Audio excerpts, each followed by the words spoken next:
আচ্ছা, আমরা video start করছি। এবার পলিনেশনের সিস্টেম শুরু হয়ে গেছে।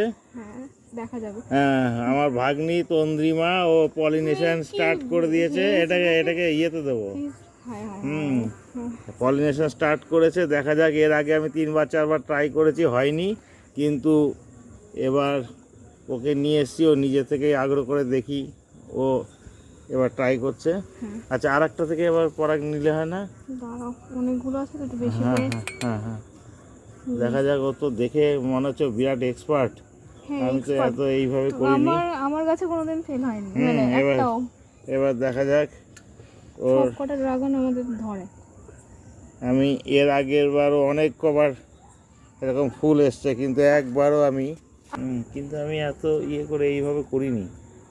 আমার টেকনিকও মনে হয় গন্ডগোল ছিল, হতে পারে। দেখ, এইবার দেখা যাক কি হয়।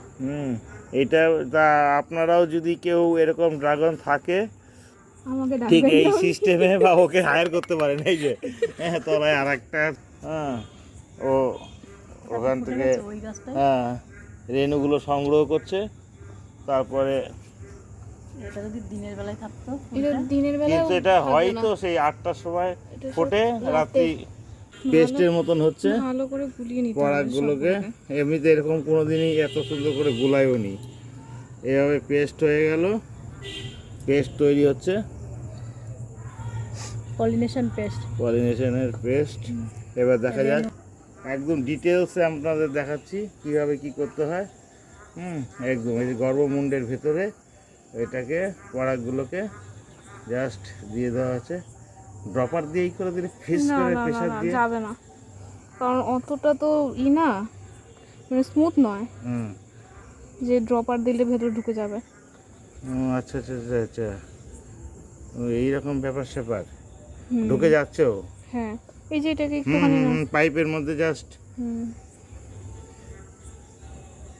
আচ্ছা, এই সাইড দিয়ে গড়ে গড়ে চলে যাবে ভেতরে। নিচ দিয়ে যে এইগুলো পড়েছে, ওগুলোকে হচ্ছে একটুখানি গায়ে লাগিয়ে দিতে হবে। মানে এরকম করতেও না যায় বা একটু টাইম লাগে, তাহলে ওটা লেগে থাকবে গায়ে, জলের সাথে আস্তে আস্তে ঢুকে যাবে।